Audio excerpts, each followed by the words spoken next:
Hey everybody, thanks for coming back by. You're at the Cryptopolitan, and I am Satoshi Sean.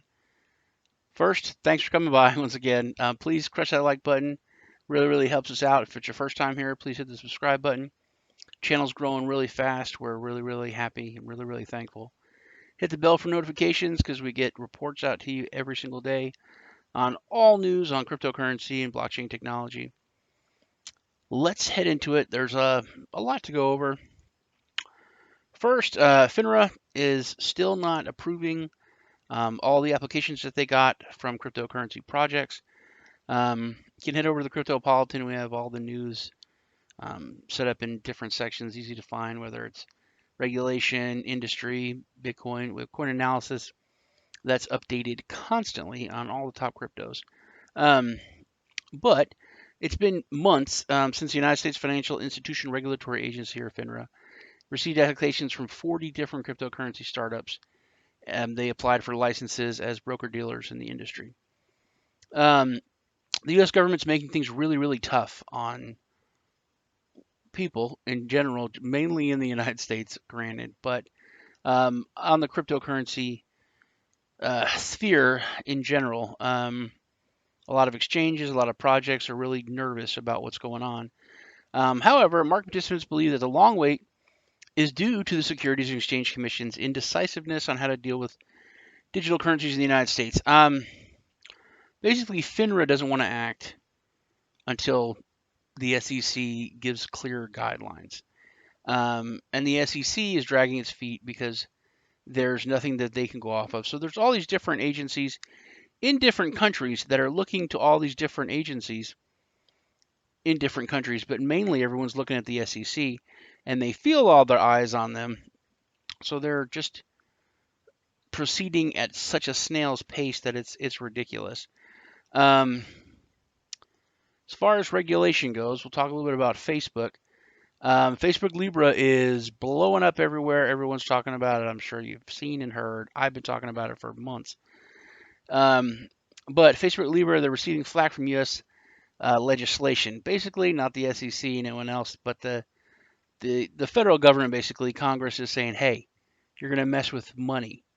Chill out." A week after officially announcing the launch, it only took 7 days for this to happen. So it shows you how scared governments are of any kind of cryptocurrency, even if it's Facebook coin. Facebook launches its very own cryptocurrency, Libra. Runs into more trouble with U.S. lawmakers. The U.S. lawmakers straight demanded that the media giant halt developments on Libra, halt all developments. Owning Facebook's previous defamation lawsuits, basically they said, hey, you sucked before when it comes to privacy violations and other stuff. Um, we don't trust you when it comes to digital currency.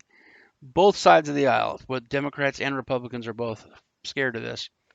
Um, the Republicans said, what did he say? It was Patrick McHenry from the Republican Party voices concerns over the degree of impact the currency will have on the world economy.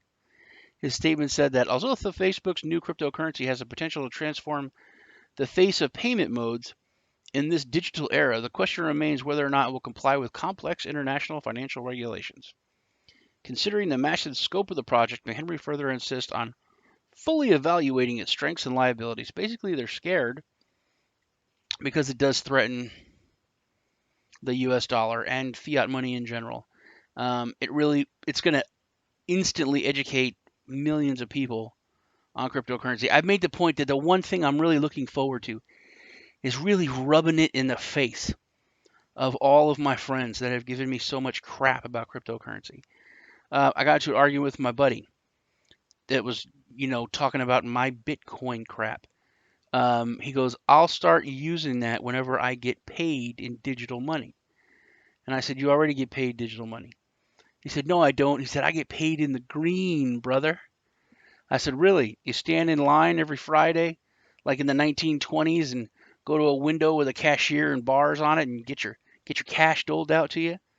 He was like, what? No. I was like, no, you get magic money digitally transferred to your bank and you see some numbers and you use a plastic card to spend it. I said, you already get digital money.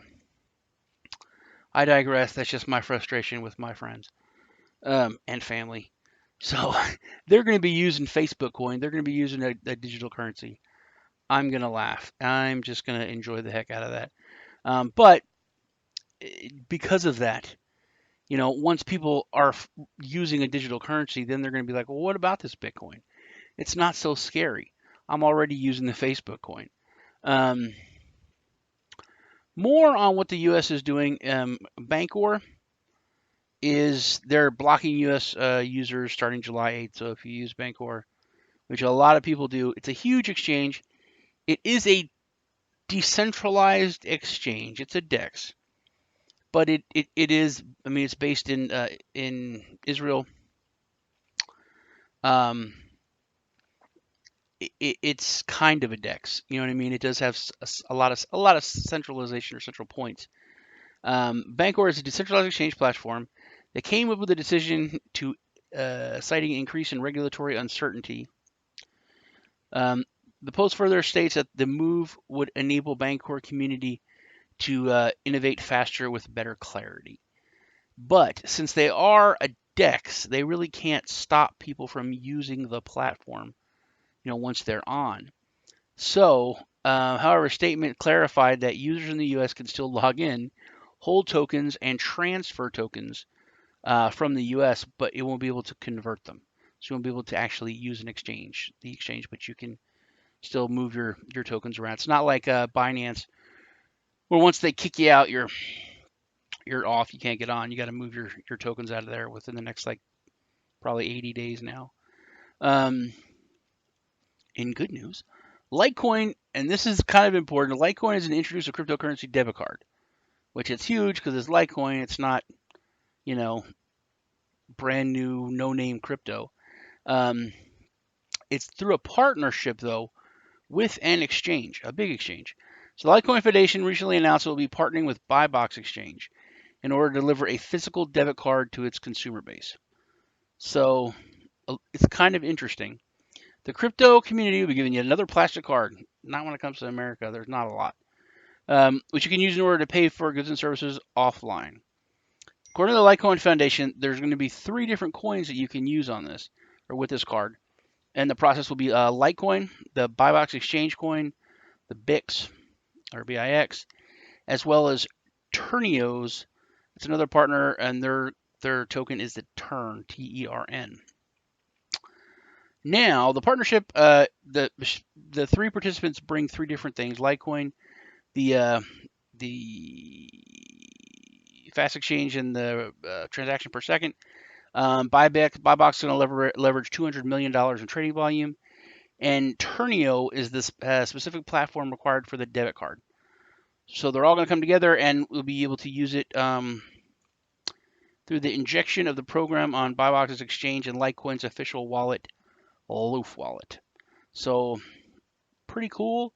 I don't know. I'm going to use it if I can get another debit card to use my crypto on. That would be cool if it's going to be used in the United States. So I will definitely be watching that.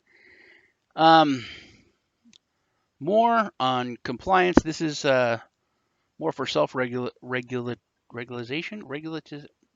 You know what I mean.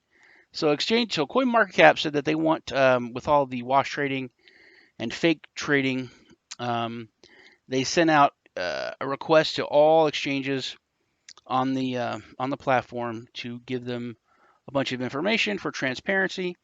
They got a lot, but not everybody.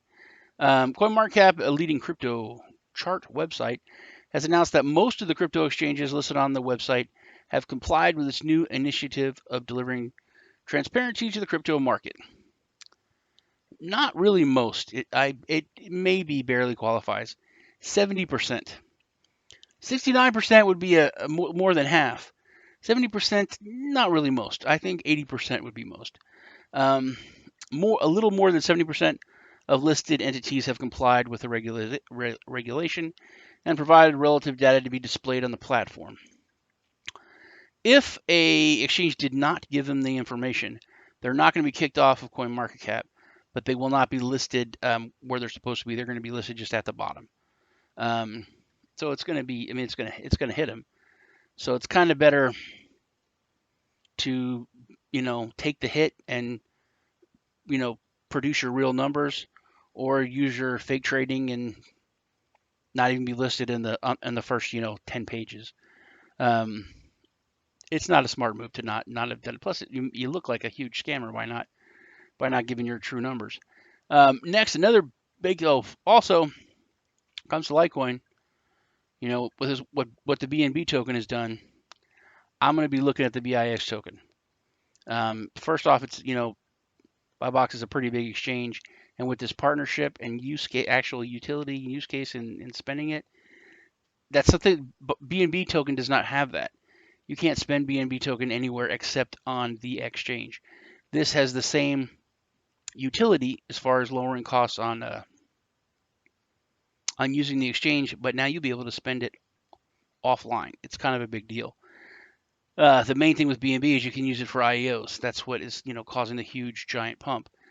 So I think this is another one that I'm going to seriously watch, and I'm going to be telling my friends about in my group, which I have a trading group. It's free. I'll leave the links in the description. I also have a signals group that's free. It's on Telegram. Just join and you can get signals, and it's like one-click trades. All right. Another partnership, Zilliqa and Xfers, Xfers. They team up to improve business efficiency in the ASEAN region, which is my region. No, it's the Southeast Asian Association of Southeast Asian something. I forget. But if you live there, you know what that is. An upcoming public blockchain platform, Zilliqa, has announced that it will be partnering with Singapore-based store value facility called Xfers in order to drive much more efficiency in the business of the Asian region. Xfers,